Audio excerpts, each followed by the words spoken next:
Xin chào mọi người, mình là Đức. Chào mừng các bạn đã quay trở lại với kênh YouTube của mình.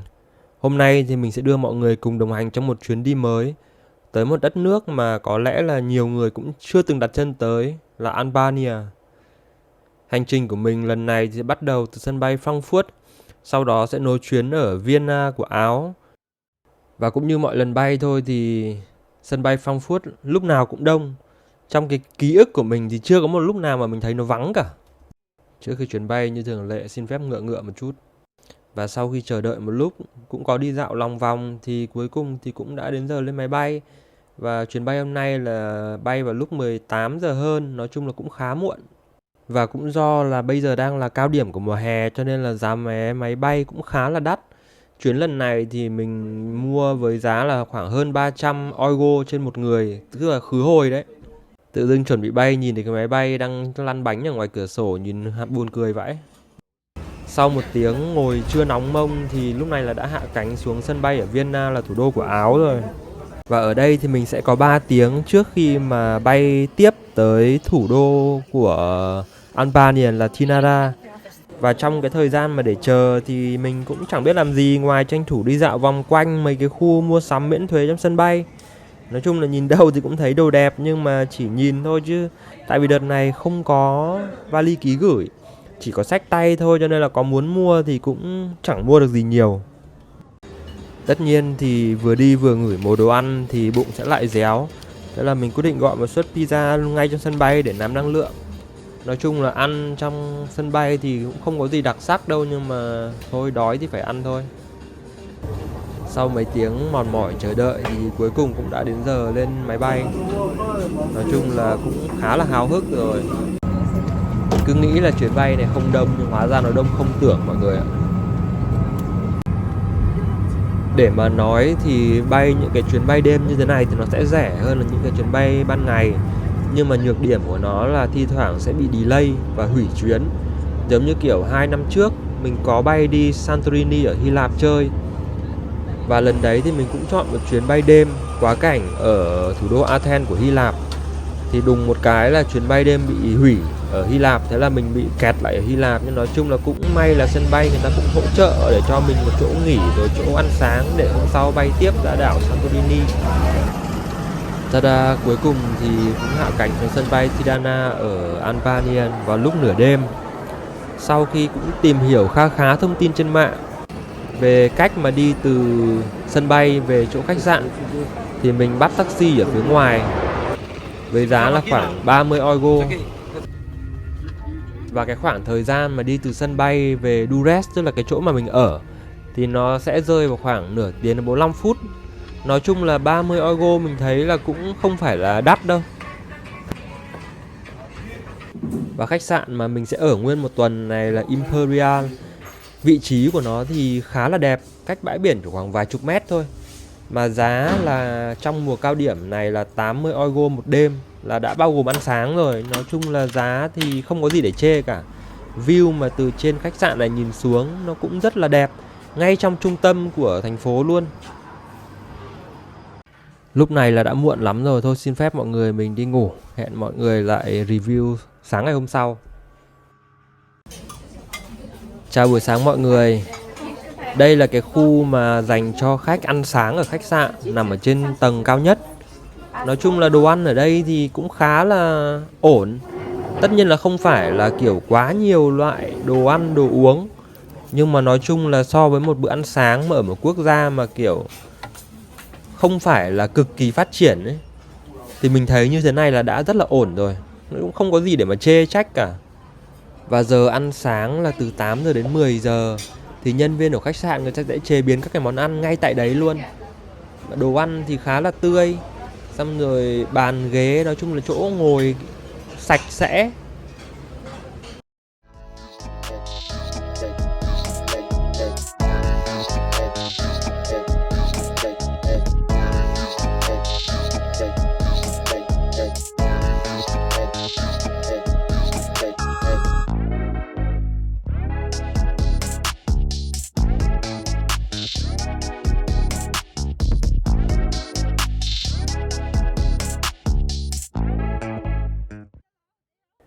Sau khi đã ăn sáng xong thì mình bắt đầu đi dạo vòng quanh xem là cuộc sống rồi dân tình như thế nào. Thì mình thấy có một điều là dân tình kiểu bán hàng tự phát ở ngoài đường khá là nhiều. Bên cạnh đấy là kiểu các cụ ông là hay có những cái trò giải lao ở trên đường phố ấy. Như kiểu trên video mọi người đang thấy là kiểu chơi cờ domino ấy. Nhìn khá là hay nhá, kiểu mọi người cùng chơi với nhau, nói chuyện rôm rả rất là vui. Lúc này là đang đi tham khảo một vài chỗ để đổi tiền. Do là ở Albania thì tiền mặt nói chung nó vẫn cứ là vua. Đi đâu thì cũng vẫn cần tiền mặt. Do là đổi từ ATM nó sẽ mất phí một chút, cho nên là 250.000 tiền Albanian thì mình sẽ mất khoảng 270 euro. Nói chung là mất khoảng 20 euro tiền phí. Đấy, thế là trong túi đầy tiền rồi. Bây giờ là đi vòng quanh tiêu tiền thôi. Thì lượt đầu tiên sẽ là đi một lượt quanh bãi biển xem là ở cái chỗ này nó có cái gì. Nhưng mà phải nói thật một điều là biển ở đây khá đẹp mọi người ạ. Tất nhiên là mọi người hay bảo là biển ở Albanian thì nó cũng kiểu như là Maldives ấy. Nhưng mà đấy là biển ở phía nam thôi. Còn chỗ mà mình ở là ở Durrës, tức là gần gần gọi là sân bay đấy. Thì phải nói là biển nó cũng không phải là quá là xuất sắc đâu. Nhưng mà để nó tiện cho mình đi đi lại lại ấy, nói chung là địa điểm mình thấy cũng khá là ok rồi.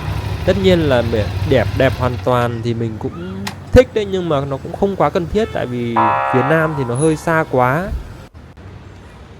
Sau khi đi dạo một vòng thì mình phát hiện ra là dân tình ở Albania kiểu lái xe ấy, cũng rất là láo nháo nhé. Đỗ xe vô tội vạ, xong rồi kiểu thi thoảng là cũng lái xe vượt ẩu phết đấy. Cho nên là trên đường thấy công an giao thông xuất hiện là cũng khá khá. Sau khi dạo biển xong, dạo phố xong, bây giờ lại dạo biển tiếp. Bãi biển ở Albania khá là dài mọi người ạ, cho nên là đi bộ cũng ra cẳng thì cũng không hết được đâu. Đây mọi người có thể nhìn thấy biển lúc này là cũng khoảng tầm 10-11 giờ trưa gì đấy mà đã đông như thế này rồi. Dân tình ngồi trên bờ cũng kín chỗ luôn rồi. Và có một điều mình thấy rất là giống ở Việt Nam là ở bên này người ta rất chuộng ngô nướng.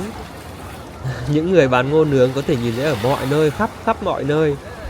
Nói chung là tự dưng sang đây xong rồi nhìn mấy cái cảnh ở đây tự dưng cũng nhớ Việt Nam. Đâu phải ai ra biển cũng là để tắm biển đâu. Người ta ra biển cũng là để chill như thế này cơ mà. Chơi cờ vua rồi chơi trò nọ trò kia. Nói chung là cảm giác người dân ở đây kiểu chill lắm, không biết nói như thế nào cho nó đúng nữa. Được một cái là ở đây bay flycam thoải mái, chẳng ai nói gì cả. Mọi người cũng có người hiếu kỳ cũng hỏi nọ hỏi kia thôi, nhưng mà cũng không thấy ai cấm đoán hay là có biển báo là cấm không cho bay flycam. Nói chung là rất là ưng.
Giá cả ở Albania mình thấy rất là rẻ so với mặt bằng chung của châu Âu đấy.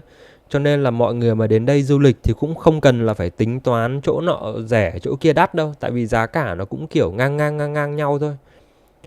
Mình thì đi một vài người bạn nữa, nhưng mà bọn nó thì không muốn là lên video, cho nên lần này mình chỉ quay một mình thôi. Hôm nay thì mình chọn ăn một món súp và một món cá đặc sản ở Albania. Bạn mình thì ăn steak. Mọi người cứ nhìn cái đĩa steak xem, đoán xem là bao tiền. Nhìn thế này thôi chứ có tính ra nó cũng chỉ khoảng 10 euro, khoảng 300.000 thôi. Mà nhìn nó ê hề như thế này cơ mà. Làm sao mà chê được. Ngay cả cái suất mì Ý hải sản này cũng vậy. Nó cũng chỉ khoảng 8 euro thôi. Tức là khoảng 250 à? 250.000 đấy. Làm sao mà rẻ hơn được nữa. Ở đâu được. Ăn xong nghỉ ngơi rồi bắt đầu đi tắm nắng rồi đi bơi. Một lưu ý nhỏ cho mọi người là những ai mà du lịch đến Albania mà thuê khách sạn ấy, thì nên kiếm khách sạn nào mà nó có cover luôn cả cái tiền ô mà tắm nắng ấy, mà có chỗ có cái dù mà mọi người thấy trên video ấy. Nếu không thì mọi người sẽ phải trả 20 euro cho một cái dù và 2 chỗ nằm đấy. Cho nên là mọi người đặc biệt là phải chú ý điều này nhé. Ai mà đi lâu dài là cái khoản này chết tiền đấy. Ban ngày thì cái chỗ Durrës này đã đẹp rồi, nhưng mà phải tới khi màn đêm buông xuống thì mình mới cảm nhận rõ được cái nhịp sống ven biển ở đây. Dọc bờ biển thì những quán cà phê rồi nhà hàng, quầy bar bắt đầu đèn sáng rực luôn. Ánh đèn vàng hắt xuống mặt biển lấp lánh, sóng thì bắt đầu vỗ, nhưng mà giờ đây thì tiếng sóng hòa cùng với tiếng nhạc du dương từ những quán ven đường. Nói chung là rất tuyệt. Người dân và khách du lịch thì tản bộ ở trên con đường ven biển. Tay thì cầm kem rồi cocktail, vừa đi vừa trò chuyện rôm rả. Có nhóm thì tụ tập đánh đàn, hát hò. Các cặp đôi thì nắm tay nhau đi dọc bờ cát. Nói chung là Durrës về đêm mang một cái năng lượng rất là khác với cả ban ngày. Kiểu vừa náo nhiệt nhưng mà cũng hơi bình yên một chút. Bạn có thể chọn một góc quán nhỏ, gọi một ly espresso, một ly rượu vang, rồi ngồi nhìn biển đêm, gió đêm. Cảm giác lúc đấy là kiểu chỉ muốn sống luôn ở đây thôi, không muốn về nữa. Lúc này thì ăn uống xong là bắt đầu cũng mệt rồi, với cả thấy ngày đầu thấy là cũng ok rồi, cho nên là thôi quyết định về đi ngủ, chuẩn bị cho sáng hôm sau chơi tiếp.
Chào buổi sáng mọi người, hôm nay thì mình dậy khá là sớm, chắc khoảng 5 giờ gì đấy.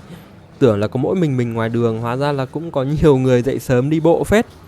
Tranh thủ lúc này thì bay flycam một chút. Ui, khoảnh khắc mà bay flycam lên kiểu đón mặt trời mọc ấy, phải nói là đáng giá từng xu. Mặt trời thì kiểu từ từ nhô lên ở đường chân trời ấy. Ánh sáng thì nó nhuộm vàng cả một vùng biển rộng lớn.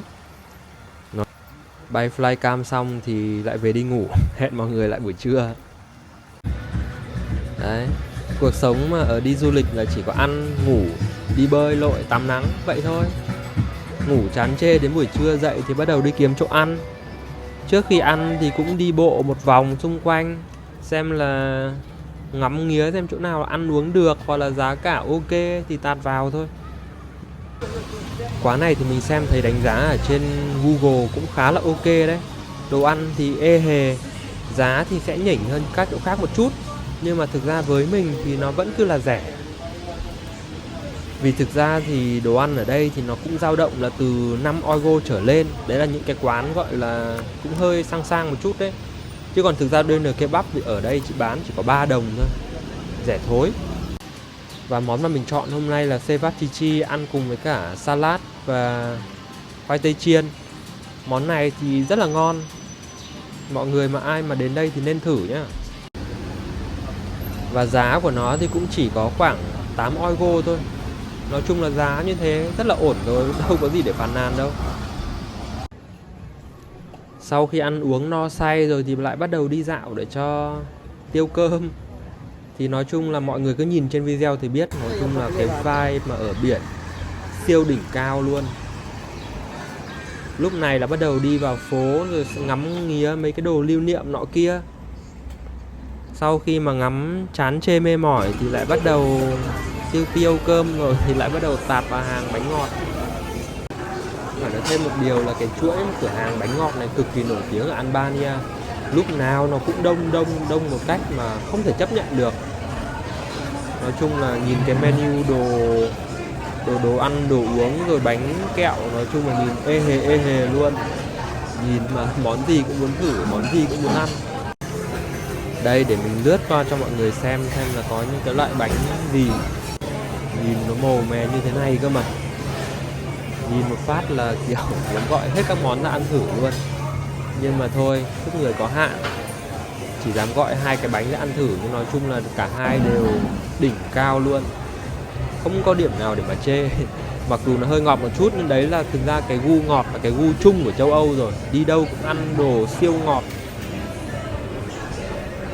Ăn uống no say xong tính về trưa đi ngủ ấy, nhưng mà thấy nằm thì lại phí quá. Biển thì ở ngay ngoài kia, thế là lại thay đồ bơi rồi xách đồ rồi lao xuống biển. Nói chung là biển ở Albania thì nước buổi chiều ấy nó sẽ ấm hơn buổi sáng. Sóng thì vẫn kiểu nhẹ nhàng thôi.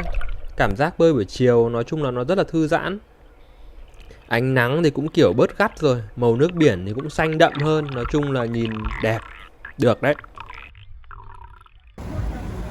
Và một đặc sản ở Albania chính là mèo. Mèo hoang everywhere. Mà tụi mèo này kiểu cũng dạn người lắm, đuổi không đi đâu. Lại tiếp tục chuỗi ngày hưởng thụ sống chậm. Tắm rửa xong, nghỉ ngơi một lúc thì cũng đến giờ phải đi ăn thôi. Lại đi dạo một vòng để chọn quán ăn. Xem quán nào ok thì tạt vào thôi. Lại một bữa ăn kiểu gọi ê hề nhưng mà thực ra giá khá là rẻ nhá. Mà cái nhà hàng này nó lại nằm ở ngay ngoài bãi biển luôn. Đồ ăn khá là ok, rất là chất lượng. Nhìn phần ăn nó cũng kiểu nhiều luôn đấy. Mọi người đoán xem bữa ăn này bao tiền? Đây 4 món, kiểu hải sản rồi món nọ món kia. Nhưng mà đến lúc cuối cùng tính tiền cả đồ uống các kiểu nữa, cả rượu vang, hết có tính ra là 40 euro thôi. Quá rẻ luôn. Mà một nhà hàng lại ngay ở bãi biển nữa. Và cái chất lượng món ăn cũng rất là ok nữa. Vậy là lại bắt đầu một ngày mới rồi. Và sáng nay thì mình có dự định là đi đến thành phố Tirana, là cái nơi mà mình bay tới đấy. Và đây cũng là thủ đô của cái đất nước này. Và để tới được đấy thì trước tiên là mình phải bắt xe từ đây đi ra bến xe Durrës. Và từ bến xe Durrës đấy thì mình sẽ bắt một chuyến xe bus nữa để đến với thành phố Tirana. Thấy bạn lễ tân cũng nói là nếu mà đi từ chỗ mà mình ở ấy, đi lên bến xe Durrës thì chỉ khoảng 40 cent nếu đi bằng xe bus, thay vì là 9 đến 10 euro mà đi bằng taxi. Cho nên là kiểu cũng ngựa cũng ra bến xe bus đợi nọ kia. Nhưng mà cái xe bus nó đến, ôi rồi ôi, tỷ người trên xe, mà trong khi đó xe không có điều hòa nữa, không chen lên được. Mà xe bus ở đây nó là một cái gì đấy nó cũ mà nó buồn cười lắm. Cho nên là thôi, nhìn cái dòng người lên này thôi cũng sợ sợ, bảo thôi đi taxi cho lành. Taxi thì hết khoảng 10 euro gì đấy. Thôi thì cũng ok, chấp nhận được. Đỡ phải chờ đợi rồi nắng nóng, mà trong khi đó trời như thế này không có điều hòa, làm sao mà chịu nổi. Đấy, ngồi taxi, điều hòa trong xe rồi đi phăm phăm phăm phăm. Nói chung là cảm giác nó rất là thoải mái, rất là chill. Đến được cái bến xe Dures này thì thấy đúng là y hệt Việt Nam luôn. Cũng có tài xế đứng ngoắc khách lên xe các kiểu. Nói chung là đến đây là đậm chất Việt Nam, không khác gì luôn. Nhớ nhà. Trên xe thì cũng có người buôn nọ bán kia. Thay vì bán xôi bán trứng như ở Việt Nam thì ở đây người ta bán chuối. Khoảng 2 euro gì đấy là được 4-5 quả chuối gì đấy. Và xe bus mà đi từ Dures lên thủ đô Tirana thì hết khoảng 40-50 phút gì đấy. Đường phố thì cũng rất là rộng rãi nhá. Ô tô mặc dù nhìn cũ kỹ thôi nhưng mà cũng không có tắc đường gì cả. Nói chung là rất là thoải mái. Xe thì phăm phăm phăm phăm rồi đến nơi thôi. Và điểm dừng chân đầu tiên của mình ở Tirana sau khi xuống xe chính là quảng trường Skanderbeg, quảng trường trung tâm và cũng là trái tim của thành phố. Quảng trường này thì cực kỳ rộng lớn, lát đá sáng. Ở giữa thì có bức tượng cưỡi ngựa của Skanderbeg. Đây là một vị anh hùng dân tộc nổi tiếng nhất ở Albania. Và bao quanh quảng trường thì là những tòa nhà mang kiến trúc pha trộn giữa phong cách Ý, kiến trúc kiểu Xô Viết, vừa nhìn cổ kính, hoài niệm nhưng mà cũng cực kỳ hiện đại. Nói chung là mấy cái nhà cao tầng ở đây thì kiểu mỗi nhà xây một kiểu, ai muốn xây như nào thì xây, nhìn cho nên là nhìn nó không có hàng lối gì cả ấy. Nhưng mà cũng hay.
Sau khi bay flycam xong thì cũng có ngồi nghỉ một chút, uống ít nước, chai coca. Sau đấy thì bắt đầu hành trình đi bộ rồi khám phá xung quanh. Trong video mà mọi người đang thấy thì đây là tháp đồng hồ và cao khoảng 35 mét, nơi mà có thể leo lên để nhìn toàn cảnh quảng trường và một phần của thành phố. Rời quảng trường Skanderbeg thì mình đi bộ khoảng 5 phút là sẽ tới được pháo đài Tirana. Nghe tên thì thấy có vẻ hoành tráng, kiểu thành lũy cổ đối với tường cao xuống Đại Bác, nhưng mà không nhá. Thực tế thì đây giống như kiểu một khu phố cổ nhỏ nằm ngay trung tâm thành phố. Rất thích cái cảm giác ở đây, vì vừa có nét cổ kính của tường thành lại vừa có kiểu vibe hiện đại khi mà quán xá được trang trí khá đẹp mắt. Nhiều chỗ có bàn ghế ngoài trời dưới tán cây. Và khi đi sâu vào bên trong thì thỉnh thoảng bắt gặp vài mảng tường cổ còn sót lại, kiểu như kiểu đang bước qua giữa hai thời đại ấy, một bên là lịch sử, bên là cuộc sống sôi động hiện tại vậy. Nhưng mà đi mãi thì cũng đói bụng, cho nên là đi một lúc thôi và lại bắt đầu xà vào quán ăn. Giá đồ ăn, đồ uống thì vẫn không phải là đắt, nhưng mà so với mặt bằng chung thì ở đây là sẽ cao hơn ở Dures. Tại vì nói thẳng ra thì đây là trung tâm, đây là thủ đô mà, cho nên là giá mà còn muốn quá rẻ như Dures thì cũng không được. Tính ra là một bữa ăn cho 3 người ở đây chưa tới 30 euro nữa, mà lại còn ngay trong trung tâm. Đồ ăn thì cũng khá là ê hề, cho nên là mình thấy là giá cũng không hề đắt nhá. Ăn uống xong và điểm tiếp theo trong hành trình ở Tirana hôm nay là một công trình khá lạ mắt và gây tranh cãi, được gọi là kim tự tháp Tirana. Nghe tên thì tưởng là công trình cổ xưa kiểu Ai Cập, nhưng thực ra nó được xây dựng vào năm 1988 dưới thời kỳ Cộng sản. Và ban đầu thì để làm bảo tàng tưởng niệm nhà lãnh đạo Albania lúc bấy giờ. Và hiện tại thì kim tự tháp được cải tạo và biến thành một trung tâm văn hóa sáng tạo với nhiều không gian tổ chức sự kiện, hội thảo và khu vực dành cho nghệ thuật công nghệ. Đây là một địa điểm mà có rất là nhiều ý kiến trái chiều. Nhiều người thì cho rằng nó là biểu tượng của quá khứ quá nặng nề, nhưng mà cũng có người coi đây là một phần lịch sử. Với mình thì đứng đây rồi nhìn dòng người qua lại, cảm giác giống như kiểu một minh chứng sống cho sự thay đổi mạnh mẽ của một đất nước vậy. Rời trung tâm thành phố thì điểm tiếp theo thì mình ghé là một nơi xanh mát và yên bình hơn. Đây là công viên Tirana hay còn gọi là Grand Park. Đây là công viên lớn nhất thủ đô, kiểu như lá phổi xanh của cả một thành phố vậy. Bước vào đây là thấy ngay sự khác biệt. Tiếng xe cộ ồn ào rồi đô thị biến mất. Thay vào đấy là tiếng chim hót rồi lá cây xào xạc. Đường đi bộ thì cũng được lát đá, uốn lượn quanh những hàng cây cao. Và ở giữa công viên là một hồ nước rộng, mặt hồ phẳng lặng như gương. Mọi người hay nói là đi du lịch mà lại vào công viên thì chả có gì làm. Nhưng mà thực ra với mình thì công viên cũng có những cái rất là hay. Mình thì chọn vào đây đi dạo kiểu chậm rãi xung quanh hồ, rồi quay phim, rồi bay flycam, rồi hít đầy lồng ngực của mùi cỏ cây. Nói chung là cái gì cũng có cái thú của nó. Quan trọng là do cái cách mà mình cảm nhận cuộc sống thôi.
Rời công viên Tirana với hồ nước yên bình và hàng cây xanh mát thì lúc này mình bắt đầu đi ra ngoài để dạo phố.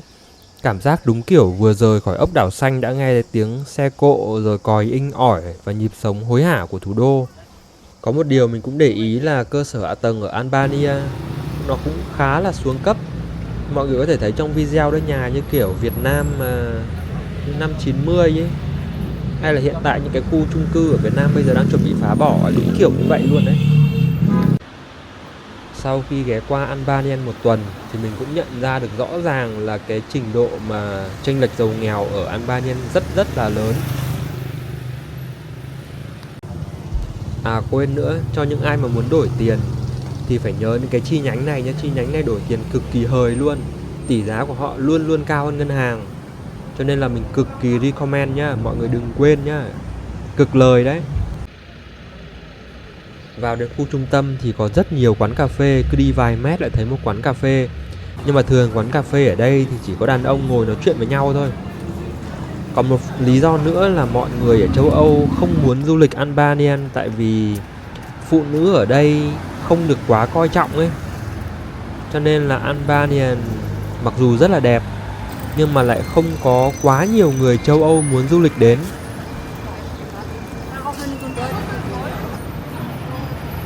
Sau khi ghé qua cái địa điểm Bongke cuối cùng này thì mình cũng nhanh chóng trở về Durrës. Tại vì thực ra ngày hôm nay quá nóng cho nên là cũng không cố gắng để đi hết tất cả các điểm ở thủ đô này nữa. Không thể chịu nổi.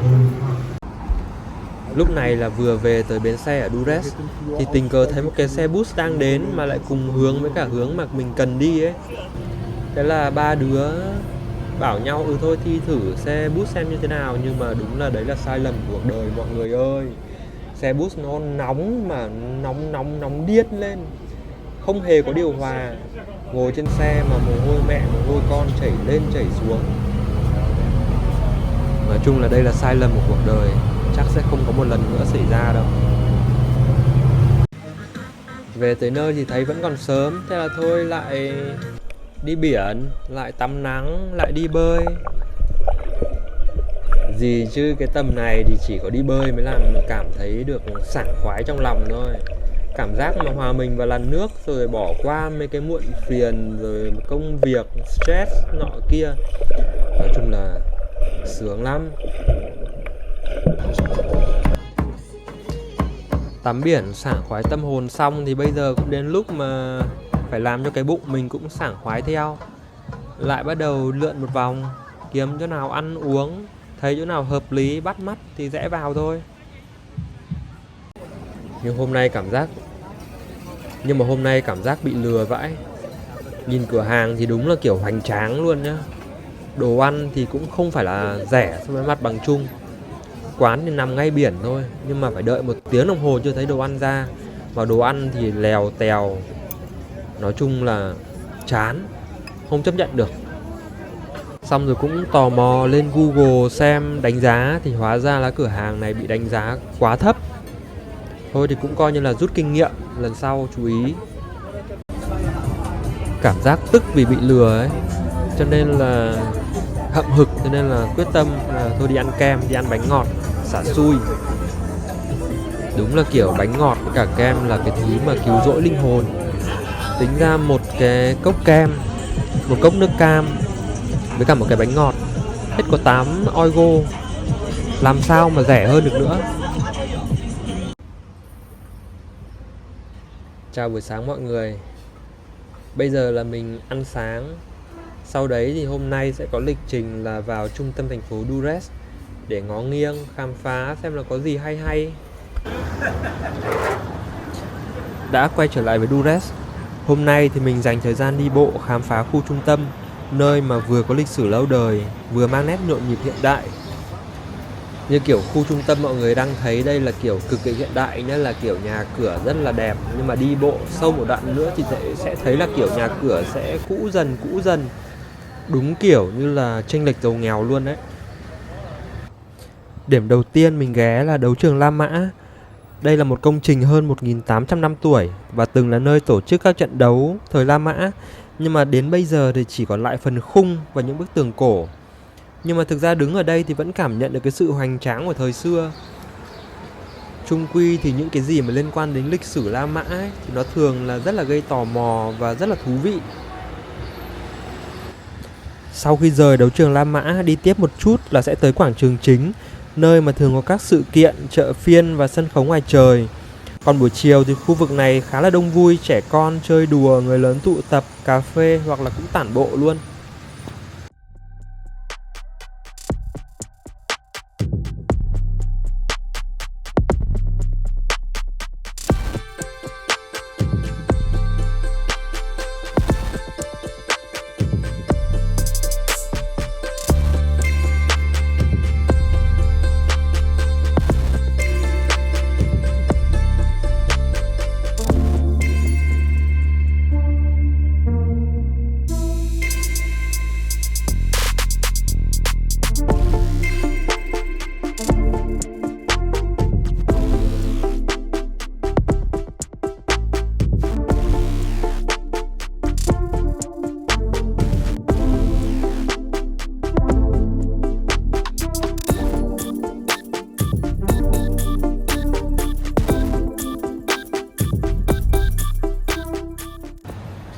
Sau khi bay flycam thì mình lại tiếp tục dạo một vòng để ngắm các cái công trình biểu tượng của thành phố Durrës này nè. Đây là khu quảng trường Valliera, một dự án kiến trúc hiện đại nằm ở trung tâm thành phố Durrës. Nó có diện tích khoảng 12.000 m² với một mái vòm khổng lồ hình cánh buồm rộng tới 2.000 m² được treo lơ lửng ở độ cao từ 4 đến 18 m. Còn xung quanh quảng trường thì có rất nhiều các cái di tích lịch sử mang tính biểu tượng của thành phố Durrës. Và đây là tháp Venice, đây là một trong những biểu tượng quan trọng nhất nằm ở điểm cực nam của tường thành cổ.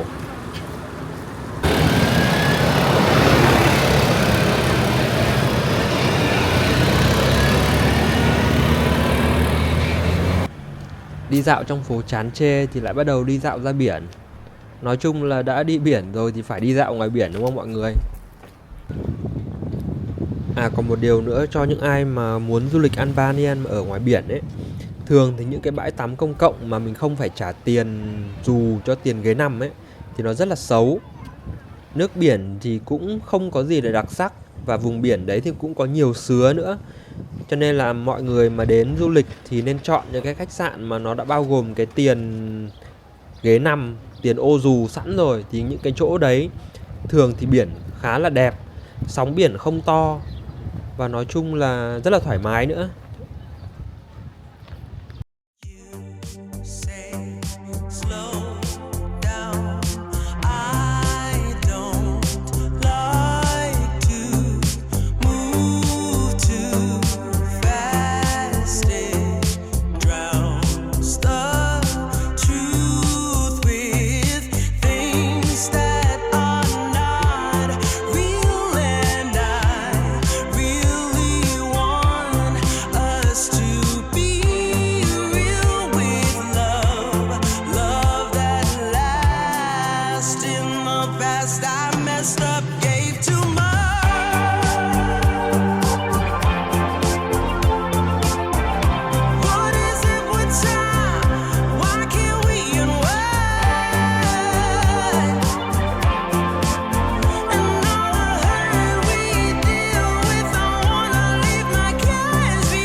Bữa nay thì mình ăn trưa ở đây. Lúc đầu thì cũng có xem ở trên Google thì điểm người ta chấm cũng khá là ok. Nhưng mà đến lúc vào ăn thì thấy cũng không được ok cho lắm. Quán thì cũng vắng thôi, nhưng mà đồ ăn rất rất là lâu. Mà đồ ăn lúc mang ra thì cũng không còn nóng nữa. Cho nên là ăn vừa ăn vừa khó chịu ấy. Nhưng mà thôi, nhỡ gọi rồi thì đành ăn thôi chứ biết làm nào bây giờ. Sau một bữa trưa không được như ý thì thôi, quyết định là đi về khách sạn, rồi ở khách sạn thì sẽ bay flycam thêm một lúc để xem thành phố xung quanh nó như thế nào á.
Đúng kiểu là đi du lịch hưởng thụ chữa lành, vừa ăn trưa xong ngoảnh đi ngoảnh lại đã đến ăn tối. Hôm nay thì mình chọn ăn tối ở một nhà hàng khá nổi tiếng trong cái vùng này. Nó nằm ở trên tầng cao nhất của một tòa nhà, và cái view nhìn xuống thì đúng là đỉnh cao luôn. Chỗ này thì mình phải đặt trước để chọn chỗ, và cái chỗ mình ngồi thì có thể ngắm được cảnh hoàng hôn khá là đẹp.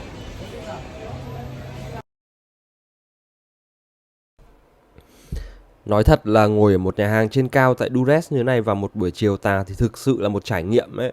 Phải nói là vừa chill vừa ấn tượng. Từ ban công nhà hàng thì mình nhìn thẳng ra biển đang chuyển màu, từ xanh ngọc buổi chiều nhé, xong rồi sang vàng cam, rồi tối dần. Nói chung là không biết cảm giác như thế này như thế nào, nhưng mà ngồi đây rồi nghe nhạc, nhìn biển, ngắm hoàng hôn, cảm giác đúng kiểu thì đời cũng đẹp phết đấy. Và nếu có dịp tới Albanian thì đặc biệt là Durrës thì mình khuyên mọi người nên thử một bữa tối như thế này. Team mình đi chill hết nấc, mà giá cả thì cũng không hề đắt so với nhà hàng phía bên dưới đâu. Như mọi người đang thấy thì đây là một đĩa bánh mì khai vị mà do nhà hàng tặng, không phải trả tiền. Còn mình gọi hôm nay là có một salad này, một phần súp gà và một phần steak. Mọi người đoán xem bao tiền? À, thêm một lon coca nữa. Tính tổng lại có 20 euro thôi. Tính ra chắc khoảng 600.000 à? Quá rẻ, không thể rẻ hơn được nữa. Ăn uống no say xong thì bắt đầu mua thêm cây kem tráng miệng. Rồi lúc này là bắt đầu đi ngắm phố phường về đêm, chill thôi.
Lại thêm một ngày đã trôi qua.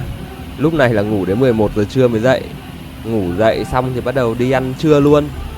Nói chung là bữa trưa hôm nay ăn ở một nhà hàng cũng khá là ngon đấy. Hôm nay thì mình có gọi một suất salad cà chua này, với cả một suất cá. Nói chung là đồ ăn hôm nay rất rẻ, mọi người đoán xem bao tiền. Mà cá này lại còn là cá đặc sản nhá. Nói chung là bữa ăn hôm nay hết có 10 mấy đồng một người thôi. Nói chung là rẻ lắm luôn đấy. Ăn trưa xong thì cũng chưa đã cái nư, cho nên là quyết định phải đi ăn thêm bánh ngọt. 2 cái bánh ngọt với cả một phần kem. Hết có 6 euro thôi. Tính ra chắc khoảng 190.000. Quá rẻ. Mặc dù là rẻ nhưng mà cũng rất là ngon nhá. Ngon kiểu nổi tiếng luôn đấy. Và tất nhiên ăn uống no say xong rồi thì phải về đi ngủ thôi. Ngủ một giấc dậy khoảng 2-3 giờ chiều thì bắt đầu đi bộ ra biển. Và trước khi ra đến biển thì mình cũng có tạt qua siêu thị để mua một chai nước. Nước ở bên này thì cũng khá là rẻ. Mình mua một chai 1,5 lít thì hết khoảng 50 cent. Tính ra chắc khoảng 15.000 Việt Nam đồng thôi. Nói chung là ở một khu du lịch sát biển mà một chai nước giá như vậy là rẻ. Cái gì cũng rẻ. Và phải nhắc lại cho mọi người một lần nữa nhá, nếu book khách sạn ở Albania mà ở ngoài biển ấy thì nhớ là phải kiếm khách sạn nào mà nó cover cho mình cả tiền ô và tiền chỗ nằm như thế này nhá. Không thì mỗi lần nằm mất 20 euro, rất là đắt và nó không đáng. Trong khi có cái ô như thế này thì kiểu mình có thể nằm chill chill một vài tiếng, thậm chí là có nhiều người còn nằm cả ngày luôn. Chỉ việc đặt một chỗ này nhá, xong rồi cứ để cái khăn tắm ở đấy rồi muốn đi đâu thì đi.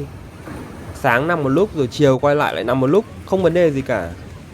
Cho nên là mọi người phải cực kỳ lưu ý cái điểm này nhá. Còn bữa tối hôm nay thì thôi đổi gió, không ăn hải sản nữa. Hôm nay chuyển qua ăn burger đồ Tây đi.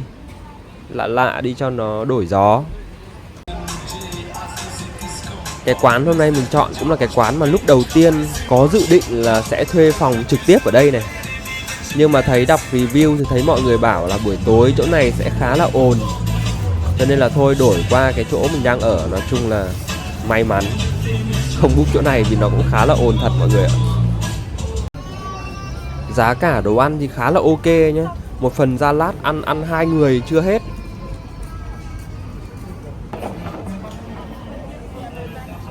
Đồ mình gọi hôm nay là có một phần burger này, một phần khoai và một phần nước. Tính ra là khoảng 10 euro.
Mọi người thấy đoạn video vừa rồi về hoàng hôn như nào? Đỉnh không? Đây được gọi là một đặc sản ở Durrës đấy, chính là ngắm hoàng hôn ở ngoài biển. Điểm cộng thì bãi biển ở Durrës khá là thoáng. Cũng đông người nhưng mà không quá là đông, tại vì mình nghĩ là mọi người sẽ thường là đi hẳn về phía nam, tại vì biển đấy rất là đẹp. Điểm trừ duy nhất ở đây thì chắc là nếu mà đã ngồi xuống ngắm thì chắc sẽ lười đứng dậy luôn. Nếu chấm điểm thì mình sẽ cho khoảng 8/10. Nó sẽ không ấn tượng như những cái chỗ khác mà mình đã từng đi, nhưng nó vẫn là một cái gì đấy rất là xứng đáng để trải nghiệm một lần trong đời. Theo mình thì Al Banian là một điểm đến mà cũng khá là ok đấy. Tại vì mọi người thử nghĩ mà xem, du lịch mùa hè nó là mùa cao điểm. Ở trong châu Âu thì chỗ nào cũng đắt, mà trong khi đó giá cả ở Al Banian thì mình thấy là rất rẻ. Nói chung là đây là một điểm đến cũng xứng đáng nên nằm ở trong list địa điểm mà mọi người muốn đi vào du lịch hè. Và tất nhiên là ai mà có nhiều thời gian hơn thì nên thử đi xuống phía nam. Biển ở đấy cực kỳ đẹp luôn. Và để mình nói sơ qua cho mọi người hiểu vì sao mà mình chọn Albania. Thì Albania là một đất nước nhỏ ở khu vực Balkan, giáp với cả Montenegro, rồi Kosovo hay là Hy Lạp. Còn phía Tây là giáp biển. Nghe tên thì nhiều người nghĩ đây là một quốc gia khá là bí ẩn, ít được nhắc tới trên bản đồ du lịch. Nhưng mà thật sự thì càng ít người biết thì nó cũng càng gọi là xứng đáng để khám phá, đúng không? Điểm mà khiến mình mê nhất ở Albania lúc mà mình tìm hiểu ấy thì chính là cái đường bờ biển. Và nước này thì có hơn 450 km đường bờ biển. Ngoài ra thì cái dọc bờ biển Albania có rất là nhiều thị trấn cổ, rồi nhiều pháo đài và có hàng tỷ quán cà phê view biển mà ngồi vào một cái là muốn ở luôn trong đấy. Theo mình thì đây là một kiểu bờ biển mà vừa đẹp tự nhiên mà cũng chưa bị thương mại hóa quá mức, nên một phần nào đấy nó vẫn giữ được cái nét hoang sơ và yên bình. Tóm lại thì nếu mà ai thích biển đẹp, giá rẻ, đồ ăn ngon mà lại muốn tránh đám đông du lịch kiểu Tây Ban Nha hay Ý, Bồ Đào Nha gì đấy thì Albania là một lựa chọn theo mình thôi, theo bản thân mình thấy là cực kỳ hợp lý. Không có gì chill hơn là việc khởi đầu một ngày mới bằng cách là đi bộ, ngắm nhìn đường phố xung quanh. Ban ngày ở Durrës này thì vibe nó khác hẳn buổi tối. Cái ánh nắng của miền Địa Trung Hải nó chiếu xuống làm mọi thứ trông kiểu rực rỡ hẳn lên ấy. Đi dọc phố thì bạn sẽ thấy Durrës khá là yên bình, người dân thì cũng không có gì là vội vã cả. Sáng ra thì họ thường ngồi cà phê rồi uống espresso, nói chuyện rôm rả. Nói chung là đúng kiểu sống chậm luôn đấy. Khu trung tâm thì cũng có khá nhiều cửa hàng nhỏ bán đồ lưu niệm, quần áo rồi mũ, nón các kiểu thôi. Thỉnh thoảng sẽ bắt gặp vài tòa nhà cổ xen lẫn với cả kiến trúc hiện đại, tạo cảm giác kiểu vừa lịch sử nhưng mà cũng có sự tươi mới. Hôm nay thì mình sẽ dẫn mọi người ra một bãi biển khác, cách chỗ mình ở khoảng tầm gần 1 cây số thôi, mà biển ở đây cát trắng, biển xanh, nói chung là cực kỳ đẹp. Không có một lời nào để mà chê chỗ này đâu, mọi người cứ xem thử rồi mọi người sẽ biết. Đấy, biển nó như thế này cơ mà.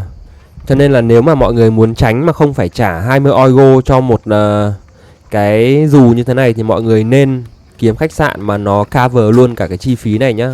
Nó sẽ rất là tiện và rất là rẻ, hợp lý.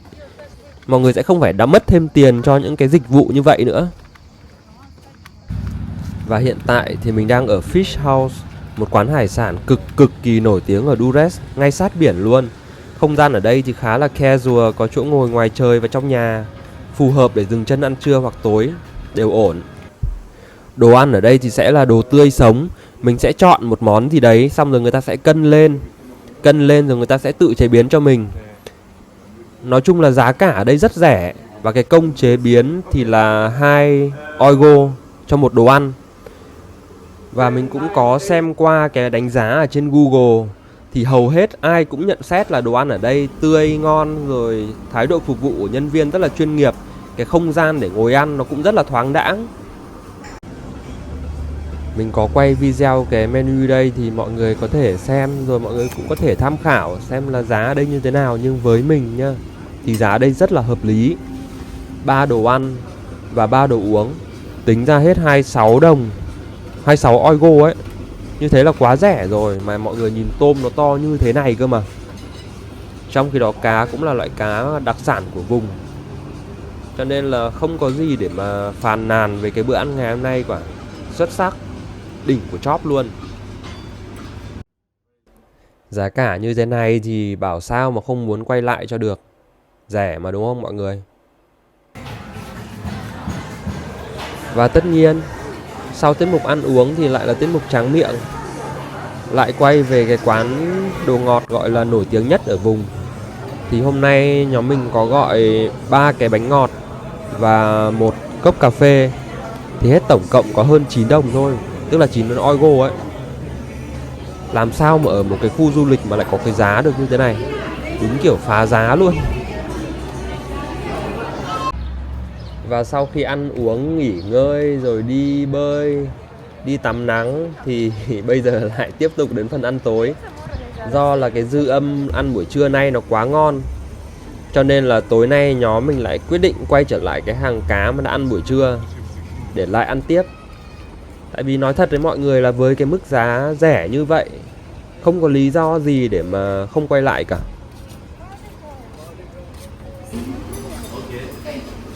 Lúc này là vào khoảng 6 giờ tối. Theo mình thấy thì mọi người nên đi ăn sớm. Tại vì thực ra sau đấy thì quán nào nó cũng sẽ rất là đông. Dân tình thì sẽ đua nhau đi ăn vào cái tầm 7-8 giờ tối ấy. Cho nên là nếu được thì mọi người nên đi sớm hơn một chút. Vắng hơn thì kiểu thời gian mà mình phải chờ đợi nó cũng sẽ ít hơn ấy. Cho nên cũng sẽ thấy thoải mái hơn. Hôm nay thì nhóm mình gọi đồ ăn chung với nhau. Một phần salad ăn 3 người chưa hết. Bên cạnh đấy là mình có gọi thêm một bát súp cá nữa. Súp cá ở đây ngon lắm mọi người ơi, mọi người phải thử. Nó sánh mà không biết diễn tả như thế nào, rất là ngon. Bên cạnh đấy thì cũng có thêm một chút bánh mì và một đĩa hải sản. Ôi, cái đĩa này nó to lắm mọi người ạ. Tôm nó cũng to, mà giá thì không hề đắt. Bên cạnh đấy là mình cũng có gọi thêm 3 lát cá ngừ, cá tuna ấy. Ăn mà lòi mắt ra mãi mới hết. Nó to như thế này cơ mà 3 miếng cá này tính ra có 16 euro thôi. Cho nên là với bữa ăn như hôm nay, tính ra là 43 euro mình thấy quá rẻ và quá hợp lý luôn.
Vậy là điều gì đến cũng đã phải đến. Sáng nay là ngày cuối cùng ở Durrës rồi anh em ạ. Nghe thì buồn chứ thực ra mình cũng chuẩn bị tinh thần từ tối qua rồi, nhưng mà sáng nay ra nhìn biển thì vẫn thấy lưu luyến lắm. Sáng sớm ra biển xong rồi nhìn mấy người dân địa phương tập thể dục chạy bộ, mình mới thấy cái vibe mà sống ở thành phố này nó kiểu healthy đến cỡ nào. Cứ đi lững thững vậy thôi, trong đầu thì kiểu vừa quay video vừa nghĩ là không biết bao giờ mới có cơ hội mà quay trở lại đây lần nữa. Sau đấy thì cũng về khách sạn thu đồ, rồi gọi taxi đi ra sân bay Tirana. Thì cũng vẫn như là hôm mới tới thôi, quãng đường thì khoảng 40-50 phút, giá thì 30 euro. Tài xế cũng khá là thân thiện, rồi nói chuyện rôm rả suốt cả chuyến đi. Do là mình vẫn còn thừa tiền Albania, với cả cũng chưa đến giờ mà check in vào trong ấy, cho nên là thôi quyết định là ngồi cà phê một chút, tiêu hết tiền đi cho về đỡ phải áy náy. Và mình thấy một điều là đồ ăn ở sân bay mặc dù nó đắt hơn ở trong phố, nhưng mà nó cũng không đắt hơn quá nhiều đâu. Vậy là hành trình khám phá Albania của mình chính thức khép lại tại đây. Trong mấy ngày vừa qua thì mình đã được trải nghiệm từ những buổi sáng ngắm bình minh ở Durrës, nước biển tắm mát lạnh, thưởng thức hải sản tươi ngon, cho đến những buổi chiều lang thang ở thủ đô Tirana, khám phá quảng trường trung tâm, các pháo đài, công viên và cả các công trình kiến trúc vừa độc lạ vừa kỳ cục. Điều mà mình thích nhất ở Albania là mọi thứ ở đây đều chân thật và dễ chịu. Người dân thì khá là hiền hòa, đồ ăn thì hợp lý, đường bờ biển đẹp và chưa bị du lịch hóa quá nhiều. Đặc biệt là Durrës có một cái vibe mà của một thành phố biển yên bình, có đủ dịch vụ để bạn thoải mái ăn uống và vui chơi. Nếu bạn muốn tìm một điểm đến ở châu Âu mà không quá đông đúc, chi phí hợp lý, có biển đẹp, có văn hóa và có cả những trải nghiệm mới mẻ thì Albania có lẽ là một lựa chọn đáng cân nhắc. Cảm ơn mọi người đã đồng hành cùng mình trong chuyến đi này. Đừng quên like, share và theo dõi kênh để không bỏ lỡ những chuyến đi tiếp theo. Hẹn gặp lại mọi người ở một hành trình mới. Xin chào và hẹn gặp lại ở những video lần sau.